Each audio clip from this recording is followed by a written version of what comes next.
जय हिंद फ्रेंड, हिंदी और प्राइड में आप सभी का स्वागत है। जैसे कि यहाँ पे हम हिंदी साहित्य गद्य संबंधी पीवाईक्यू लेकर चल रहे हैं और इसके प्रीवियस भी वीडियोज आपने देखे होंगे। ये क्रमशः सीरीज चल रही है और इसके पीडीएफ को प्राप्त करने के लिए आप डिस्क्रिप्शन में लिंक है हिंदी और प्राइड टेलीग्राम का, वहाँ से जुड़ जाइए। वहाँ से आपको इसका पीडीएफ भी प्राप्त होगा। यहाँ पे देखिए मैं क्रमशः 500 क्वेश्चन इससे पहले हमने गद्य साहित्य संबंधी कर लिया और ये 501 नंबर क्वेश्चन से शुरू करते हैं। निम्नलिखित में से जो मैला आंचल उपन्यास है, ये मैला आंचल उपन्यास के पात्र हैं कमला, सहनवाज, सहदेव मिसर, बलदेव नारायण। तो इसमें आपने अगर मैला आंचल उपन्यास पढ़ा होगा तो आप इसके पात्रों को पहचान पाएंगे और इसके लिए हम रिकमेंड करेंगे कि मेरे चैनल पे मैला आंचल उपन्यास पूर्णतः आपको पढ़ाया गया है, तो प्लीज़ वहाँ से इसको ज़रूर रिवाइज कर लें, तो पूरा उपन्यास आपको याद हो जाएगा अच्छे से। तो देखिए वहाँ पे कमला, सहनवाज, सहदेव मिसर, बलभद्र नारायण, इनमें से सही उत्तर का चयन करना है। तो जो कमला है और सहदेव मिसर हैं, कमला, सहदेव मिसर, ये मैला आंचल जो उपन्यास उसके पात्र हैं। मैला आंचल में कमला और सहदेव मिसर के अलावा कौन है? तो बालदेव बहुत ही प्रसिद्ध पात्र उसमें है, बावन दास है, कालीचरण है, लक्ष्मी है, कमली है।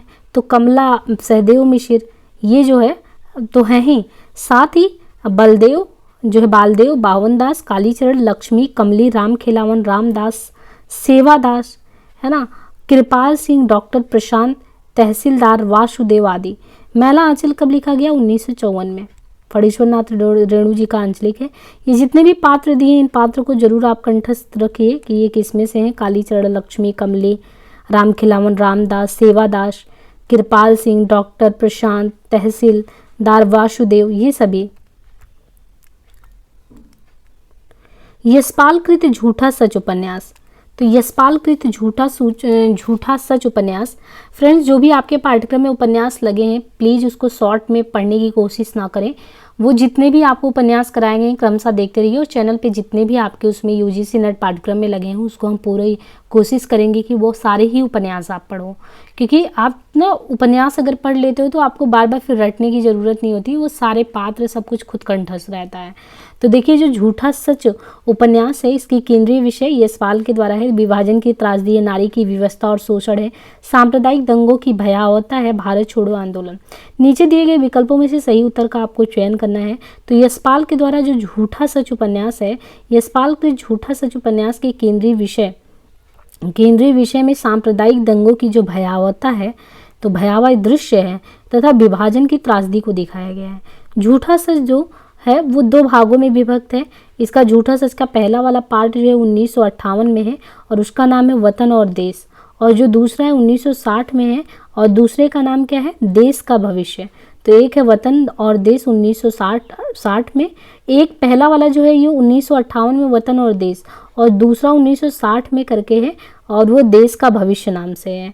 यशपाल प्रगतिवादी जो है एक तरीके से मार्क्सवादी विचारधारा के उपन्यासकार हैं। दादा कामरेड इन्होंने 1941 में लिखा था और देशद्रोही 43 में, तो कामरेड 41-43। दिव्या बहुत प्रसिद्ध है, ये भी हमने चैनल पर कर रखा है। तो दिव्या 1945 में, पार्टी कामरेड 1946 में, मनुष्य के रूप 1949 में। प्रकाशन वर्ष के अनुसार निम्नलिखित उपन्यासों का सही अनुक्रम क्या है? शेखर एक जीवनी, बाणभट्ट की आत्मकथा, तमस, मैला आंचल। तो यहाँ पे देखिए बहुत सारे क्वेश्चन ऐसे ही क्रमशः पूछते हैं। तो जो शेखर एक जीवनी है, शेखर एक जीवनी भी करवाया जाएगा आपको इस चैनल पे। ये शेखर एक जीवनी जो अज्ञे जी का है, ये 1940 और 44 2 भागों में है। तो एक उत्थान दूसरा संघर्ष करके है, तो 1940 और 44। बाणभट्ट जो है हजारी प्रसाद द्विवेदी जी का 1946 में है। मैला आंचल फणीश्वर नाथ रेणु 1954, तमस भीष्म शानी 1973। निम्नलिखित में से किस उपन्यास में ईस्ट इंडिया कंपनी द्वारा भारत के आर्थिक शोषण और लूट का यथार्थ चित्रण हुआ है? वामा शिक्षक, नूतन ब्रह्मचारी, परीक्षा गुरु, श्यामा स्वप्न। तो जो परीक्षा गुरु है ना, परीक्षा गुरु उपन्यास में ईस्ट इंडिया कंपनी द्वारा भारत के आर्थिक शोषण और लूट का यथार्थ चित्रण है। परीक्षा गुरु जो उपन्यास है उसमें ईस्ट इंडिया कंपनी कैसे भारत का आर्थिक शोषण करती है, लूट का यथार्थ चित्रण है। परीक्षा गुरु जो है 1882 में उपन्यास के लेखक श्रीनिवास दास हैं। आचार्य रामचंद्र शुक्ल ने परीक्षा गुरु को अंग्रेजी के ढंग का हिंदी का पहला मौलिक उपन्यास माना है। आचार्य हजारी प्रसाद द्विवेदी उच्च कोटि के समीक्षक थे, साथ ही उन्होंने एक उत्तम उपन्यास भी लिखा, उसका नाम क्या था? तो आचार्य हजारी प्रसाद द्विवेदी एक ऐतिहासिक सांस्कृतिक चेतना संपन्न मानवतावादी आलोचक हैं ही। बाण भट्ट की आत्मकथा इन्होंने कब लिखी? 1946 में। तो बाण भट्ट की आत्मकथा 1946 ईस्वी इनका प्रसिद्ध ऐतिहासिक उपन्यास, इसकी कथा प्राचीन कवि बाण भट्ट। अब देखिए ये जो उन्होंने बाण भट्ट की आत्मकथा लिखी 1946 में, पाठ्यक्रम में भी लगा है। ये इनका प्रसिद्ध ऐतिहासिक उपन्यास है। इसकी कथा जो है ये बाण भट्ट और हर्षकालीन समाज पर है। बाण भट्ट भट्टिनी निपुणिका इस उपन्यास के प्रमुख पात्र हैं। इनके अलावा इन्होंने 1946 में इसको लिखा था, 1963 में चारू चंद्रलेख, पुनर्नवा 73 में और 76 में अनामदास का पोथा। निम्न में से आंचलिक उपन्यास की कौन सी विशेषता नहीं है? तो इसमें से कौन सा जो है वो आंचलिक उपन्यास की विशेषता नहीं है? स्वाधीनता आंदोलन का चित्रण, आंचलिक लोक जीवन एवं रीति रिवाजों का चित्रण, आंचलिक जनजीवन का चित्रण, आंचलिक भाषा का प्रयोग। तो यहाँ पे देखिए जो स्वाधीनता आंदोलन का चित्रण का संबंध आंचलिक उपन्यासों में नहीं है। आंचलिक उपन्यासों की कथावस्तु एक अंचल विशेष पर केंद्रित होती है, जबकि आंचलिक जनजीवन, भाषा और रीति रिवाजों को आंचलिक उपन्यास के केंद्र में रखा जाता है। आवारा मसीहा के लेखक का नाम क्या है? तो यहाँ पे देखना है आवारा मसीहा, उसके लेखक का नाम क्या है? तो आवारा मसीहा जो है 1974 ईस्वी में बंगला के सुप्रसिद्ध उपन्यासकार का नाम है शरत चंद्र चट्टोपाध्याय। आवारा मसीहा 1974 में बंगला के सुप्रसिद्ध उपन्यासकार शरत चंद्र चट्टोपाध्याय की जीवनी परक उपन्यास है। इसके लेखक विष्णु प्रभाकर जी हैं। हिंदी के पहले जीवनीकार गोपाल शर्मा शास्त्री माने जाते हैं। तो पहले जीवनीकार के रूप में गोपाल शर्मा शास्त्री, और मुंशी प्रेमचंद जी की जीवनी प्रेमचंद घर में है। प्रेमचंद घर में 1944 में शिवरानी देवी ने, और कलम का सिपाही 1962 नाम से अमृत राय ने, तथा कलम का मजदूर ये मदन गोपाल ने लिखा था। तो यहाँ पे आवारा मसीहा किसका है? विष्णु प्रभाकर का है। आवारा मसीहा कब लिखा गया? 1974 में। किस पे आधारित है? बंगला के सुप्रसिद्ध उपन्यासकार शरत चंद्र चट्टोपाध्याय की जीवनी परक उपन्यासकार है। तो इसमें शरत चंद्र चट्टोपाध्याय की जीवनी परक उपन्यास है आवारा मसीहा।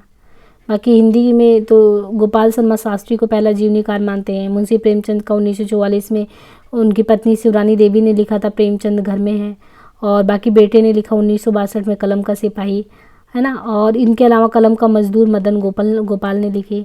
परीक्षा गुरु के नायक का नाम क्या है? परीक्षा गुरु जो है उनके नायक का क्या नाम है? तो ये देखिए मदन मोहन। परीक्षा गुरु 1882 ईस्वी में, परीक्षा गुरु जो है ये 1882 ईस्वी उपन्यास के नायक मदन मोहन है।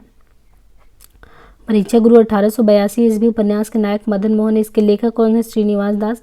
आचार्य रामचंद्र शुक्ल परीक्षा गुरु को अंग्रेजी के डंका हिंदी का पहला उपन्यास मानते हैं। ये उपन्यास 41 छोटे छोटे प्रकरणों में बटा है। पूरा ही नीतिपरक और उपदेशात्मक है। उषा प्रियंवदा के उपन्यास 55 खंबे लाल दीवारें की नायिका कौन है? देवकी, सुषमा, मीरा, प्रिया। तो जो इनका है 55 खंबे लाल दीवारें, ये 55 खंबे लाल दीवारें 1961, 55 खंबे लाल दीवारें जो है 1961 ईस्वी का उपन्यास, एक नायिका प्रधान। यानी जो 55 खंबे लाल दीवारें हैं ये 1961 ईस्वी में उपन्यास है। ये एक नायिका प्रधान उपन्यास है, जिसकी नायिका का नाम क्या है? सुषमा।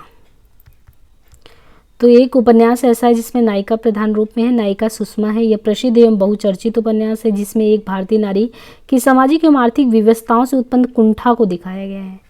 55 खंबे लाल दीवारें कब लिखा गया? 1961 में। नायिका कौन है? सुषमा है। इसमें भारतीय नारी की व्यवस्था, आर्थिक व्यवस्थाओं से उत्पन्न जो कुंठा है उसके बारे में दिखाया गया है। इसके अलावा जो रुकोगी नहीं राधिका 1967, शेष यात्रा 1984, अंतर्वशी 2000, भय कबीर उदास 2007, नदी 2013। गिरती दीवारें किसका उपन्यास है? दीवार गिरती है, तो गिरती दीवारें अस्क का, धर्मवीर बार्दी का, अमृतलाल नागर का, नागार्जुन का।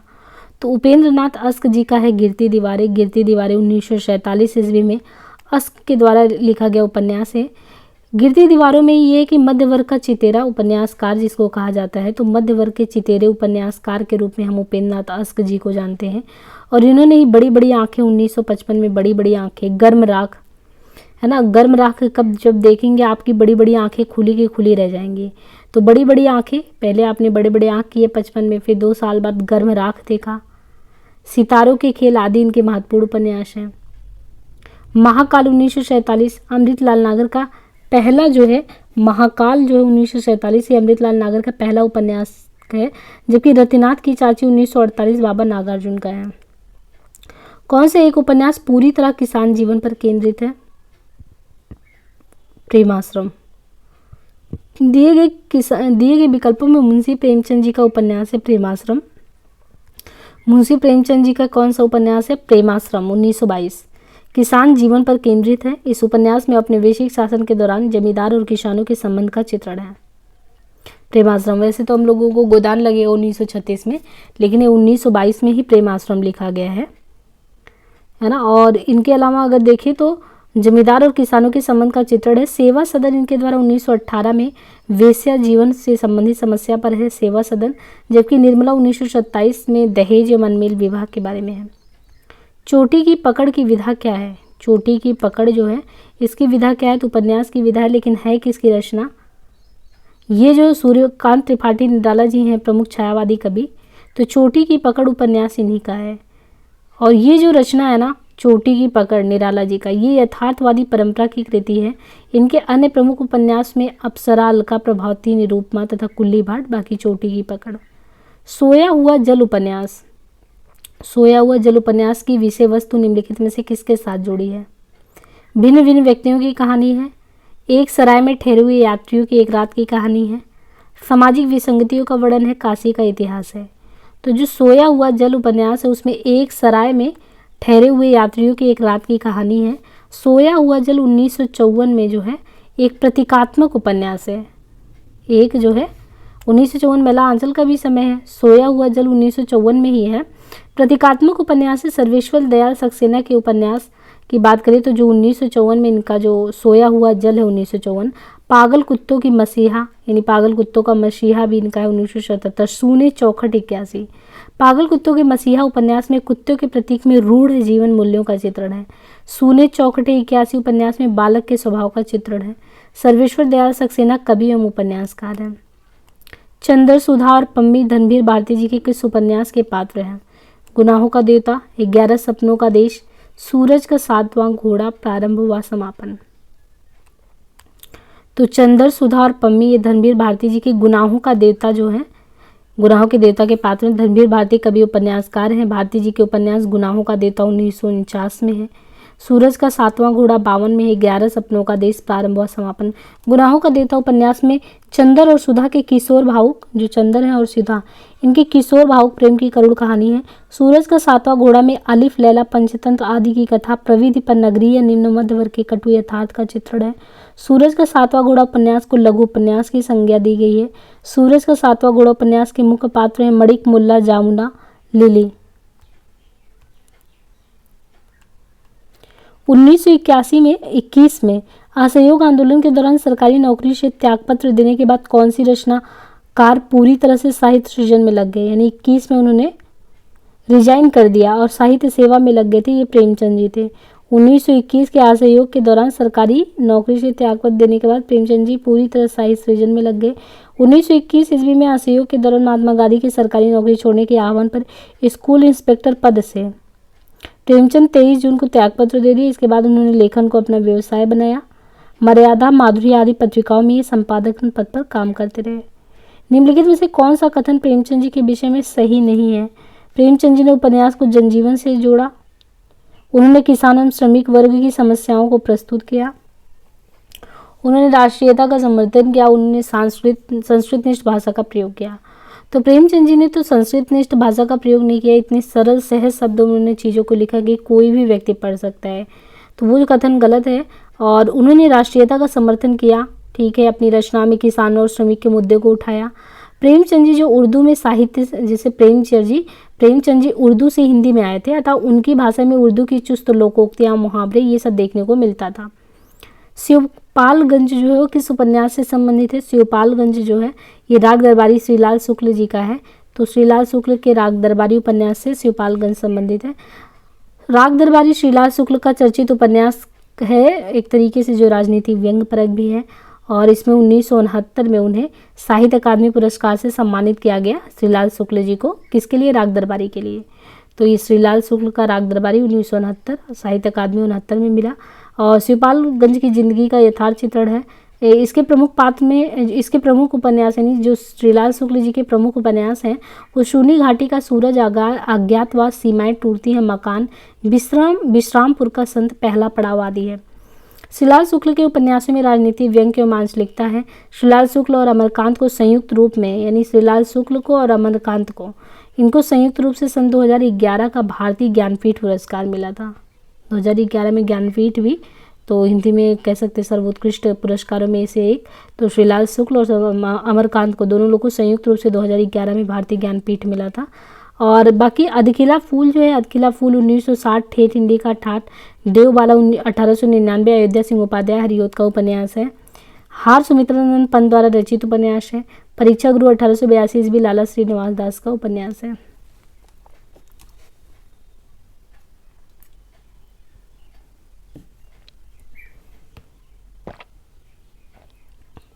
निराला जी के उपन्यासों का प्रकाशन की दृष्टि से सही कालक्रम क्या है? अप्सरा, अलका, कुल्ली भाट, चोटी की पकड़। निराला जी द्वारा रचित प्रमुख उपन्यास जो है अप्सरा। प्रमुख उपन्यास में जो अप्सरा है, अप्सरा 1931 में है, अप्सरा 1931 में, अलका 1933 में है, प्रभावती 1936 में है। तो अप्सरा 31, अलका 1933, प्रभावती 1936, निरूपमा 1936, कुल्ली भाट 38 से 39, बिल्ले सुसुर बकरिया 1942, चोटी की पकड़ 46, काले कारनामे 1950।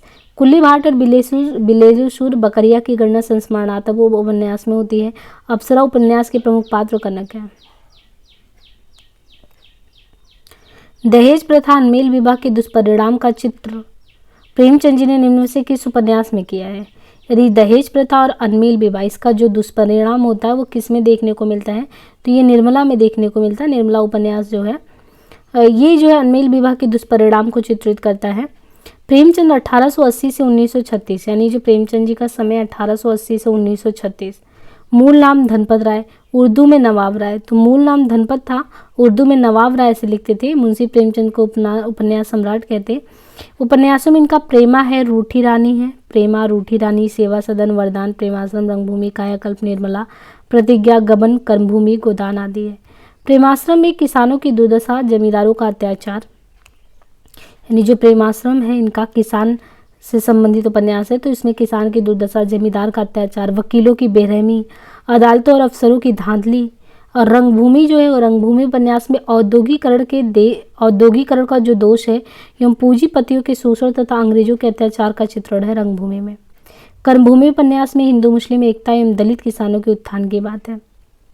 निम्नलिखित में से कौन सा उपन्यास धनबीर भारती जी का नहीं है? तो इसमें से ये बताना है कि इसमें से कौन सा ऐसा उपन्यास है जो धनबीर भारती जी का नहीं है। चारूचंद्र लेख, प्रारंभ व समापन, सूरज का सातवां घोड़ा, 11 सपनों का देश। तो चारूचंद्र लेख धनबीर भारती जी का उपन्यास नहीं है। कौन सा? चारूचंद्र लेख जो है ये धनबीर भारती जी का उपन्यास नहीं है। बाढ़ भट्ट की आत्मकथा, चारूचंद्र लेख, पुनर्नवा, नामदास का पोता, हजारी प्रसाद द्विवेदी के उपन्यास है। गुनाहों का देवता 1949, सूरज का सातवां घोड़ा 1952, 11 सपनों का देश, प्रारंभ व समापन धनबीर भारती जी का उपन्यास है। धनबीर भारती 1926 से 97 आधुनिक हिंदी साहित्य के प्रमुख लेखक, कवि, नाटककार एवं सामाजिक विचारक थे। धनबीर भारती प्रख्यात साप्ताहिक पत्रिका धर्मयुग के प्रधान संपादक भी थे। तो जो धर्मवीर भारती हैं ये प्रख्यात जो साप्ताहिक पत्रिका धर्मयुग है, धर्मयुग के प्रधान संपादक भी थे। अंधा युग 1955 में भारती जी के प्रसिद्ध गीत नाट्य हैं। ठंडा लोहा 1952, 7 गीत वर्ष 1959, कनुप्रिया 1959, सपना अभी भी 1993 भारती जी की प्रसिद्ध काव्य कृतियां हैं। चितकोबरा करके है, चितकोबरा जो है उपन्यास की लेखिका का नाम क्या है? तो चितकोबरा जो उपन्यास है इसकी लेखिका का नाम चितकोबरा 1979 में रचित एक ऐसा उपन्यास है 1979 में जो मृदुला गर्ग का चर्चित उपन्यास है। तो चितकोबरा 1979 किसकी रचना है? मृदुला गर्ग की। ये उपन्यास नारी पुरुष के संबंध और पुरुष प्रधान समाज विरोधी दृष्टिकोण पर आधारित है। इनके अन्य प्रमुख उपन्यास हैं उसके हिस्से की धूप, बंसज, अनित्य, मैं और मैं। बुधुआ की बेटी उपन्यास किसने लिखा है? प्रसाद ने, कौशिक ने, चतुर्सेन शास्त्री, पांडे बेचन शर्मा उग्र। तो बुधुआ की बेटी 1928 में उपन्यास लिखा गया है। 1928 में ये पांडे बेचन शर्मा उग्र के द्वारा ये उपन्यास जो है बुधवा की बेटी, ये अछूतोद्धार की समस्या को केंद्र में रखकर लिखा गया है, अछूतों के उद्धार से संबंधित। उग्र को हिंदी उपन्यास में पत्रात्मक प्रवृत्ति के प्रवर्तक कहते हैं। क्या? पांडे बेचन शर्मा को क्या कहते हैं? पत्रात्मक प्रवृत्ति के प्रवर्तक हैं ये। देवकी नंदन खत्री द्वारा लिखित चंद्रकांता किस प्रकार का उपन्यास है? तो ये जो देवकी नंदन द्वारा जो लिखा गया है, देवकी नंदन खत्री द्वारा लिखित चंद्रकांता, चंद्रकांता किस प्रकार का उपन्यास है? तो ये जो हिंदी उपन्यासों के इतिहास में देवकी नंदन खत्री हैं, उन्होंने अपने तिलस्मी और अयारी उपन्यासों के लिए उनको जाना जाता है। इनका चंद्रकांता 1888, कौन सा? चंद्रकांता। चंद्रकांता 1888 उपन्यास तिलस्मी विधा की है। जासूसी उपन्यासों के प्रवर्तक गोपाल राम गहमरी हैं। डॉक्टर गोपाल राय ने किस कृति को हिंदी का पहला उपन्यास माना है? तो हिंदी का देवरानी जेठानी की कहानी। डॉक्टर गोपाल राय ने, डॉक्टर जो गोपाल राय हैं, इन्होंने देवरानी जेठानी की कहानी को, गोपाल राय ने देवरानी जेठानी की जो कहानी है उसको हिंदी का पहला उपन्यास माना है। देवरानी जेठानी की कहानी उपन्यास 1870 ईस्वी पंडित गौरी दत्त की रचना है, जबकि श्रद्धाराम फिल्लोरी के उपन्यास 1877 विजय शंकर मल्ल ने पहला उपन्यास माना है। श्रीनिवास दास का परीक्षा गुरु 1882 को शुक्ल ने माना है। तो यहाँ पे देखिए अलग अलग लोगों ने अलग अलग को माना है। गोपाल राय ने देवरानी जेठानी की कहानी जो है, तो गोपाल राय ने इसको पहला माना है और ये 1870 में लिखा गया। और गौरी दत्त, ये जो है देवरानी जेठानी पंडित गौरी दत्त की रचना है, जिसको गोपाल ने पहला माना है। और जो श्रद्धाराम फिल्लोरी ने भागवती लिखा है, उसके बाद 1877 में लिखा गया है।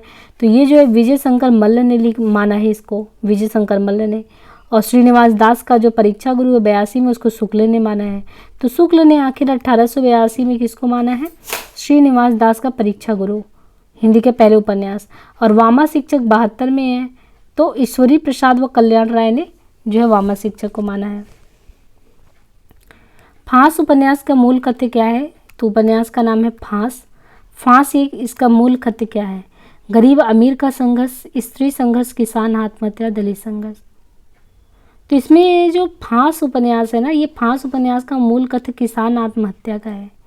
किसान जो है आत्महत्या करते हैं, इसका है।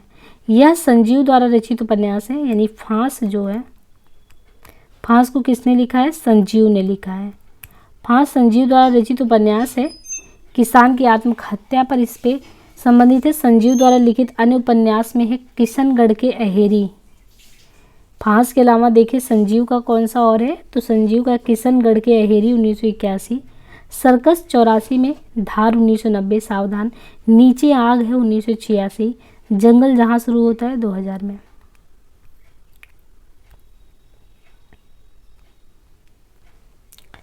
वैद्य जी किस उपन्यास के पात्र हैं? वैद्य जी झूठा सच, राग दरबारी, भूले बिसरे चित्र, विश्रामपुर का संत। तो जो राग दरबारी है, वैद्य जी श्रीलाल शुक्ल के उपन्यास राग दरबारी 1968 में जो है उसके प्रमुख पात्र हैं वैद्य जी।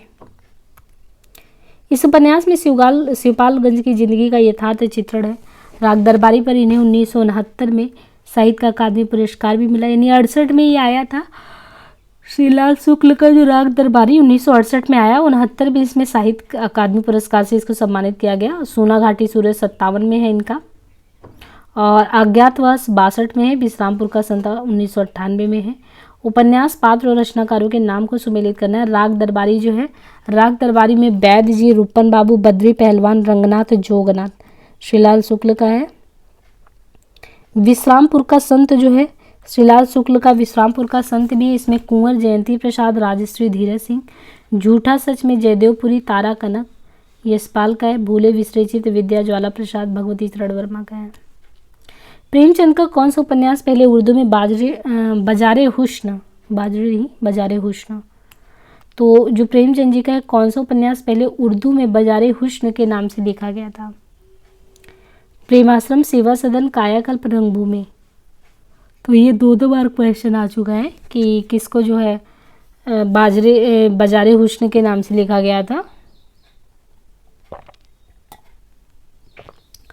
तो जो बजारे हुस्न जो इनका सेवा सदन है प्रेमचंद जी का, जो कि वेश्याओं की समस्याओं पर आधारित उपन्यास है। तो ये प्रेमचंद का सेवा सदन 1918 उपन्यास पहले उर्दू में 1917 में लिखा गया था बजारे हुस्न नाम से।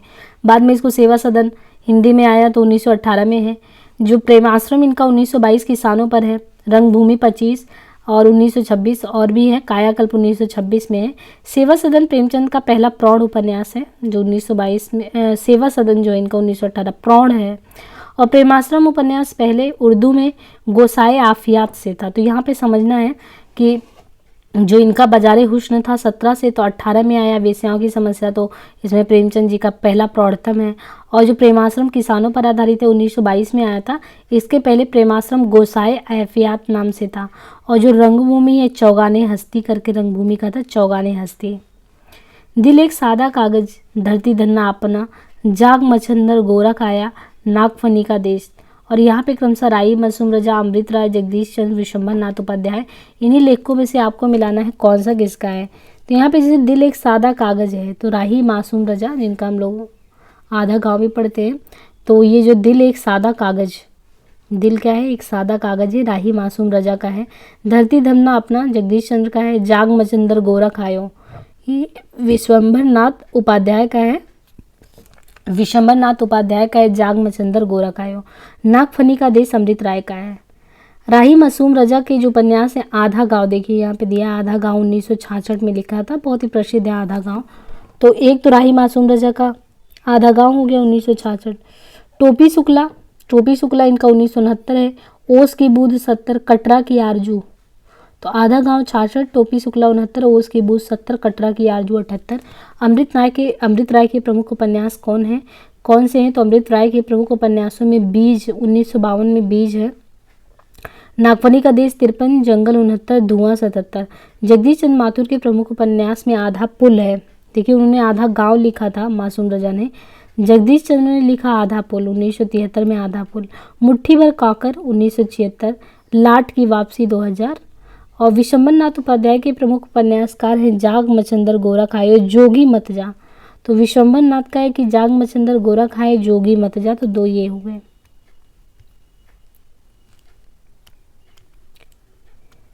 मालती बाहर से तितली है, मालती जो है बाहर से तितली है, भीतर से मधुमक्खी। मालती के व्यक्तित्व के संबंध में वो टिप्पणी किसकी थी, तो ये जो लेखक की है, लेखक की टिप्पणी करते हैं, यानी मुंशी प्रेमचंद जी टिप्पणी करते हैं कि मालती जो है बाहर से तितली है, भीतर से मालती के व्यक्तित्व के संबंध में कि वो भीतर से मधुमक्खी है।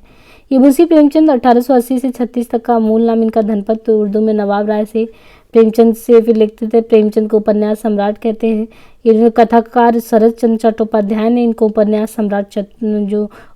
सम्राट जो है इनको जो है शरद चंद्र चट्टोपाध्याय ने नाम दिया था। धनपत राय को प्रेमचंद नाम उर्दू के लेखक, अब देखिए धनपत राय को प्रेमचंद नाम, तो धनपत से प्रेमचंद कैसे बने, ये जो नाम दिया है इनको, ये नाम दिया है लेखक जो थे उर्दू के लेखक थे दया नारायण निगम ने दिया था। प्रेमचंद ने आदर्शोन्मुख यथार्थवादी उपन्यास लिखे।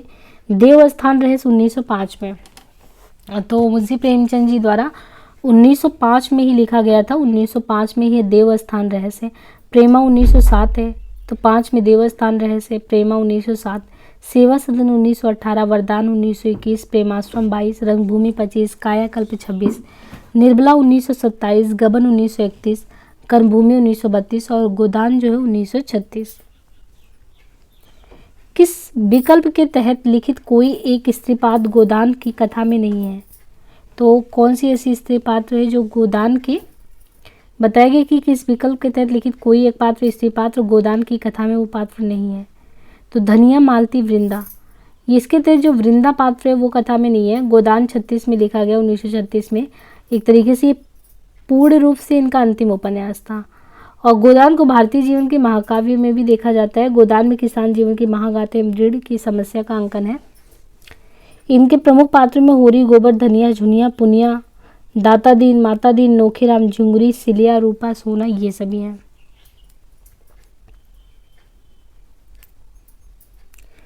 जो नगरीय पात्र हैं यहाँ पे देखें, तो नगरीय पात्र में यहाँ पे कौन कौन आते हैं। नगरीय में जो ओंकारेश्वर हैं, श्याम बिहारी हैं, खन्ना है, मेहता है, मिर्जा मालती, राय साहब, अमरपाल, ये सब नगर के पात्र हैं, चाहे वो पत्रकार हों। श्याम बिहारी हैं, खन्ना है, मेहता है, मिर्जा मालती, राय साहब, अमरसिल। और जो असरारे मुआबिद उर्दू प्रेमचंद का पहला उपन्यास है, तो उर्दू में अगर देखें प्रेमचंद जी का पहला उपन्यास है तो उसका क्या नाम है? असरारे मुआबिद, उर्दू, प्रेमचंद जी का पहला। प्रेमचंद का हिंदी में मूल रूप से लिखा गया पहला, तो मूल रूप में उन्होंने 1926 में हिंदी में मूल रूप से लिखा था, नहीं तो फिर अनुवाद करके या कोई भी और तरीका। तो मौलिक रूप से अगर देखा जाए जो मूलतः लिखा था इन्होंने, वो कायाकल्प था। कायाकल्प 1926 में। प्रेमचंद का एकमात्र ऐतिहासिक उपन्यास है। ऐतिहासिक उपन्यास इन्होंने एक लिखा है रूठी रानी, रूठी रानी 1907 में। और डॉक्टर बच्चन सिंह ने प्रेमाश्रम को हिंदी का पहला राजनीतिक उपन्यास माना है। तो किसने माना है? डॉक्टर बच्चन सिंह ने। संसार में गौ बनने से काम नहीं चलता, जितना दबो उतना ही लोग दबाते। थाना, पुलिस, कचहरी, अदालत सब है हमारी रक्षा के लिए, लेकिन रक्षा तो कोई नहीं करता, चारों तरफ लूट है। गोदान में ये कथन किसका है? ये जो कथन है ना, ये पात्रों की कथन अगर कहें तो ये जो होरी है ये गोबर से कहता है। पहला तो ये कि गोदान में ये जो कथन है ये रामसेवक का है। ये रामसेवक कहता है कि संसार में गौ बनने से काम नहीं चलता कि गाय बनो, जितना दबोगे उतना लोग तुम्हें दबाएंगे। थाना, पुलिस, कचहरी सब तो है पर रक्षा के लिए कोई नहीं है। तो ये सेवाराम कहता है गोदान में। और होरी जो है, होरी भी जो है गोबर से कहता है कि हमारी गर्दन जब दूसरों के पैरों के नीचे दबी हुई है, अकड़ कर निभा नहीं हो सकता। यानी अपने बेटे को, गोबर को समझाता है कि जब हमारा जो पैर है वो इन लोगों के नीचे है, यानी हम जो है खुद दूसरे के गुलाम है, तो हम इनसे अकड़ कर नहीं बोल सकते। गोबर होरी का संवाद भगवान ने, अब देखिए गोबर होरी का संवाद है कि भगवान ने तो सबको बराबर ही बनाया है। ये बात नहीं है बेटा, छोटे बड़े भगवान के घर बनकर आते हैं, संपत्ति बड़ी तपस्या से मिलती है, ये भी क्वेश्चन आता है। उन्होंने पूर्व जन्म में जैसे कर्म किए होंगे उसका आनंद भोग रहे हैं, हमने कुछ नहीं किया तो भोग रहे हैं। झुनिया गोबर से कहती है, अब देखिए झुनिया क्या गोबर से कहती है कि बड़े आदमियों की बातें कौन चलाए, वह जो कुछ करे सब ठीक है, उन्हें तो विराजी और पंचायत का भी डर नहीं है। तो झुनिया ये गोबर से कहती है। होरी धनिया से जब कहता है कि जब दूसरों के पाँव के तले, ये किससे? होरी धनिया से कहता है जब दूसरों के पाँव के तले अपनी गर्दन दबी हो तो उन पाँवों को सहलाने में ही कुशल है। प्रेमचंद ने प्रेमा अर्थात दो सखियों का विवाह उपन्यास को परिष्कृत कर, प्रेमचंद जी का उपन्यास है प्रेमा, प्रेमा अर्थात दो सखियों का विवाह। इसमें जो है इसको परिष्कृत कर प्रतिज्ञा नाम से 1929 शीर्षक से प्रकाशित कराया गया। रंगभूमि 25 में बच्चन सिंह ने गांधीवादी जीवन दर्शन महाकाव्यात्मक उपन्यास इसे माना है। त्यागपत्र की मृणाल के व्यक्तित्व के विषय में अनुपयुक्त है, क्या गलत है? आत्मपीड़न, परदया भाव, अपनी नियति को स्वयं निर्माता का है, समाज को तोड़ने फोड़ने की चाह। तो त्यागपत्र की जो मृणाल है उसके व्यक्तित्व के विषय में अगर बात करें तो अनुपयुक्त कथन समाज को तोड़ने मिलने की ये है। जैनेन्द्र ने जो ये त्यागपत्र लिखा है ये हिंदी में मनोविश्लेषणवादी उपन्यास के जनक के तौर पे जैनेन्द्र को माना जाता है, जबकि गोपाल राय के अनुसार इला चंद जोशी को हिंदी में, गोपाल राय जो है वो क्या कहते हैं, गोपाल राय कि इला चंद जोशी को हिंदी में मनोवैज्ञानिक उपन्यास का पुरस्कारकर्ता माना जा सकता है।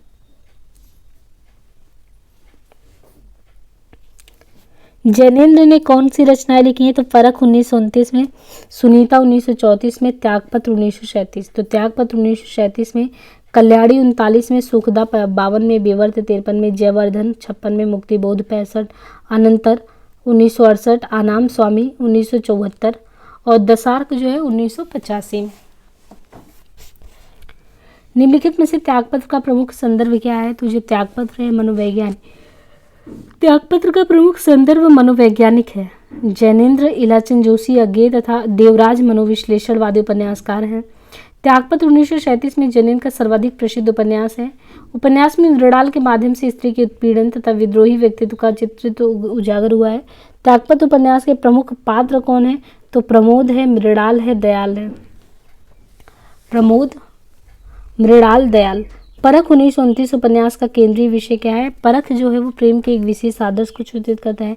प्रेम का त्रिकोण तथा पत्नी व प्रेमिका का द्वंद्व उपन्यास में चित्रित हुआ है।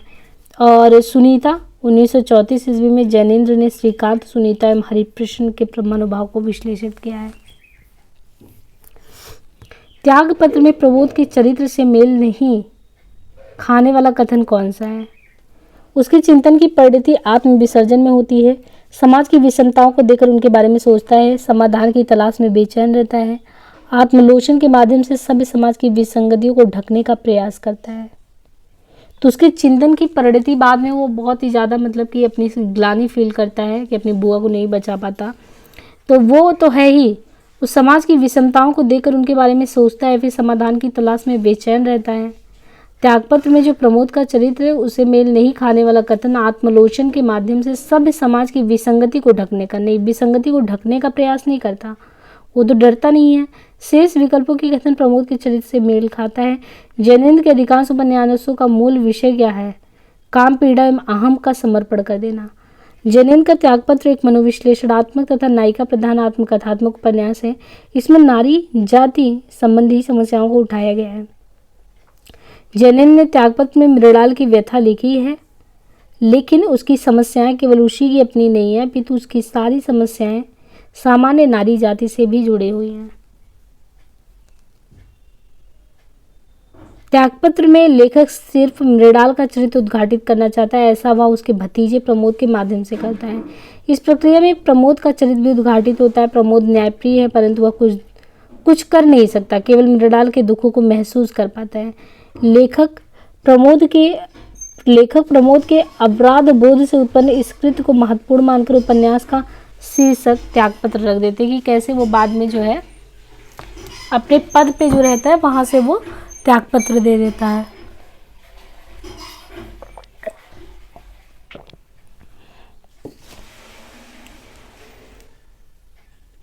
क्योंकि वह जिंदा था, जिंदा रहने का मतलब समझते हैं ना आप, लोग भूल गए हैं जिंदा रहने का मतलब। महाभोज उपन्यास में यह कथन किसका है?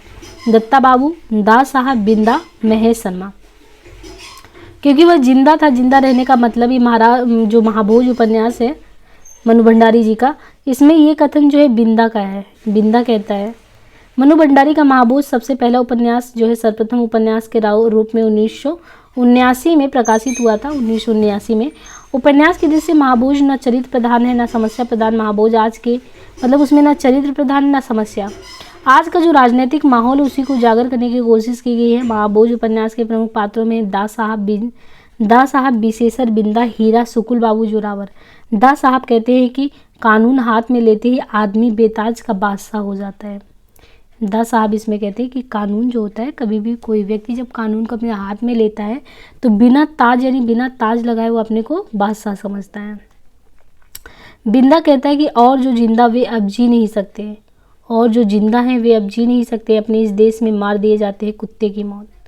सुकुल बाबू कहते हैं कि गांठ बांध लीजिए, यह सरकार आप लोगों के लिए कुछ नहीं करने जा रही है, उससे लगाव आपसे नहीं आपकी कुर्सियों से है। मनु भंडारी कृत जो महाभोज उपन्यास है, तो मनु भंडारी कृत महाभोज उपन्यास का प्रथम प्रकाशन वर्ष क्या है? तो ये जो प्रथम प्रकाशन वर्ष है सन 1979 है। 1979 इसका प्रकाशन वर्ष है महाभोज का। महाभोज सबसे पहले उपन्यास के रूप में 1979 में प्रकाशित हुआ, फिर इसे नाटक के रूप में 1983 में। तो पहले तो ये महाभोज सबसे पहले उपन्यास के रूप में 1979 में प्रकाशित हुआ, फिर इसे नाटक के रूप में 1983 में प्रकाशित किया गया। एक राजनीतिक उपन्यास महाभोज उपन्यास का ताना बाना सरोहा नामक गांव के इर्द गिर्द बुना गया है। सरोहा गांव यूपी के पश्चिमी भाग में पड़ता है। ये मनु भंडारी का अगर देखें तो आपका बंटी 1971 में है, स्वामी 2003 में है, आपका बंटी 71 में है। निम्न में से कौन सी रचना विशंभर नाथ शर्मा कौशिक की नहीं है? तो इसमें से कौन सी रचना ऐसी है जो विशंभर नाथ शर्मा की नहीं है? भिखारडी, माँ, चित्रशाला, चंद्रकांता। तो चंद्रकांता जो है ये विशंभर नाथ शर्मा कौशिक की रचना नहीं है। चंद्रकांता देवकीनंदन खत्री का उपन्यास है। चंद्रकांता उपन्यास किसका है? विशंभर नाथ शर्मा कौशिक की रचना नहीं है। चंद्रकांता देवकीनंदन खत्री का उपन्यास है। जबकि भिखारडी, चित्रशाला और माँ भिखारडी, ऐसे ही कि माँ भिखारडी, चित्रशाला ये जो है इनकी है। चित्रशाला शर्मा जी की कहानी संग्रह है। देवकीनंदन खत्री के उपन्यासकारों के बारे में इनमें से कौन सा कथन सही है? इन उपन्यासों में इतनी रोचकता है कि यह पाठकों को बांधने में सामर्थ्य रखता है। इन उपन्यासों में इतनी रोचकता है कि यह पाठकों को बांधने में समर्थ है। यह कथन देवकीनंदन खत्री के उपन्यासों के बारे में सही है। बाबू देवकीनंदन खत्री जो थे वो हिंदी के पहले, अगर देखें हिंदी के प्रथम उपन्यास लेखक है। हिंदी भाषा के प्रचार प्रसार से उनके चंद्रकांता का बहुत बड़ा योगदान रहा है। इस उपन्यास में सबका मन मोह लिया। इस किताब का रस आस्वादन के लिए कई गैर हिंदी भाषियों ने हिंदी सीखी। चंद्रकांता संतति, भूतनाथ, कुसुम कुमारी, वीरेंद्रवीर, कटोरा भर खून, काजल की कोठरी, नरेंद्र मोहिनी। नदी के द्वीप किस विधा की रचना है? तो हम नदी के द्वीप हैं ये उपन्यास के अज्ञे का उपन्यास नदी के द्वीप एक मनोवैज्ञानिक उपन्यास है जिसमें यौन संबंधों को केंद्र बनाकर जीवन की परिक्रमा की गई। इस उपन्यास के प्रमुख पात्र है भुवन, रेखा, गौरव और चंद्रमाधव। शेखर एक जूनी 1940 में पहला भाग आया था शेखर एक जूनी का, और दूसरा भाग देखें तो पहला तो 1940 है, दूसरा 44 में है। नदी के द्वीप 1951, अपने अपने अजनबी 61 में आया। तो शेखर एक जूनी 40-44 में, फिर नदी का द्वीप 51 में, अपने अपने अजनबी 61 में। और काव्य संग्रह में अगर देखें आगे का तो भग्नदूत 1933, इतलम 46, भग्नदूत 33, इतलम 46, बावरा अहेरी 1954, हरी घास पर छड़भर 1949, आंगन के पार द्वार 1961। तो ये कुछ कहानी संग्रह है जो अज्ञे जी के द्वारा रचित है। निम्न में से कौन आंचलिक उपन्यासकार हैं? तो इसमें से बताना है कि इसमें से कौन से जो है आंचलिक उपन्यासकार हैं। फणीश्वरनाथ, अमृत राय, हिमांशु इलाचन। तो फणीश्वरनाथ रेणु आंचलिक उपन्यासकार हैं। मैला आंचल इनका 1954 में मैला आंचल। पढ़ती परिकथा 1957, दीर्घ थपा 63, जुलूस 65, कितने चौराहे 1976। इलाचन जोशी के बारे में देखें तो उपन्यास घृणामयी सन्यासी, पर्दे की रानी। हिमांशु जोशी के उपन्यासकार को उपन्यास है अरण्य महासागर, छाया मत छूना, मन की कागाज, समय समक्षी। हिंदी के उस उपन्यासकार का नाम बताइए जिसकी कृतियों को पढ़ने के लिए बहुत से लोगों ने हिंदी सीखी है। तो ये कौन सा है? ये देवकीनंदन खत्री जी का चंद्रकांता। हिंदी भाषा के प्रचार प्रसार में उनके उपन्यास से चंद्रकांता का बहुत बड़ा योगदान रहा। बाबू देवकीनंदन खत्री ने तिलस्मी और अयारी जैसे शब्दों को हिंदी भाषियों के बीच लोकप्रिय बनाया। चंद्रकांता, कटोरा भर खून, काजर की कोठरी और चंद्रकांता संतति।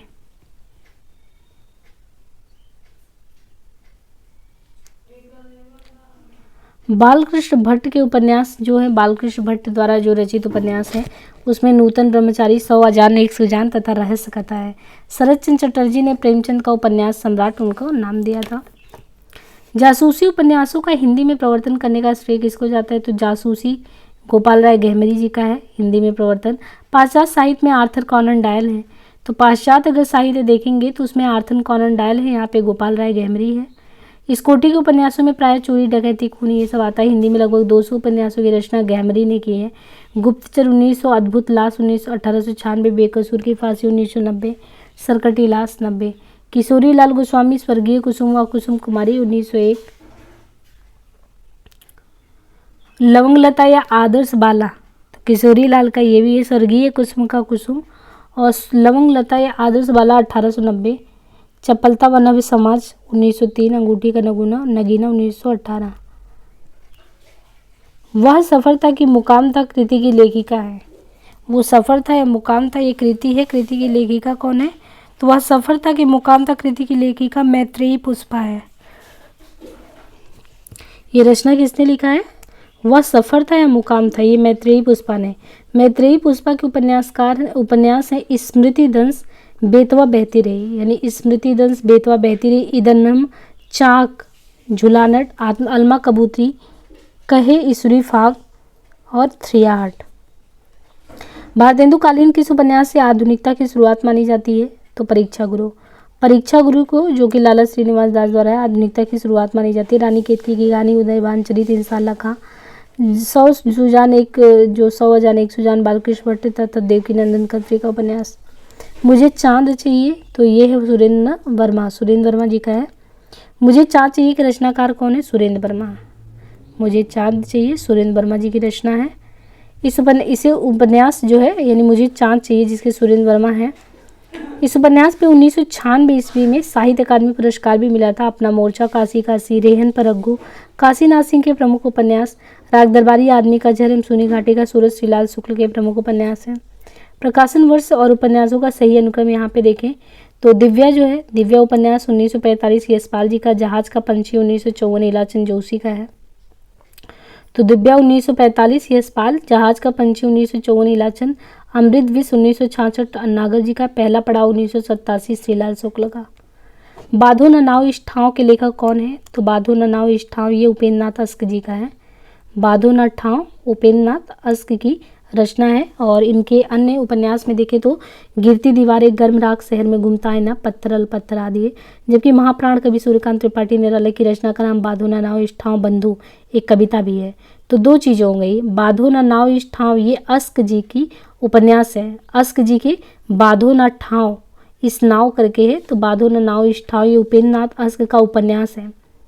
और अस्क जी का गिरती दीवारें, गर्म राख, शहर में घूमता आईना, पत्थर पत्थर और भी है उपन्यास।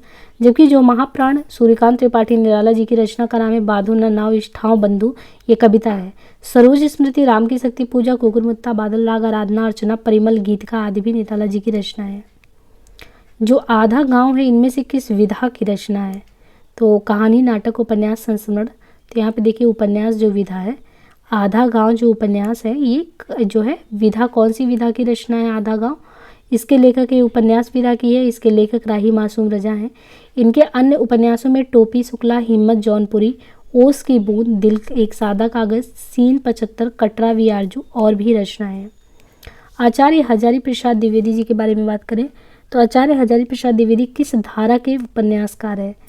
सांस्कृतिक, सामाजिक सांस्कृतिक, प्रयोगवादी, प्रगतिवादी। तो जो हजारी प्रसाद द्विवेदी जी है ये सामाजिक सांस्कृतिक जो धारा है, सामाजिक सांस्कृतिक धारा के उपन्यासकार हैं। इनके उपन्यास बाणभट्ट की आत्मकथा, चारूचंद्र लेख, पुनर्नवा, रामदास के पोथा ये सभी है। परीक्षा गुरु उपन्यास का पहला प्रकाशन कब हुआ था? तो जो परीक्षा गुरु है उपन्यास उसका पहला प्रकाशन कब हुआ था? तो 1882 में।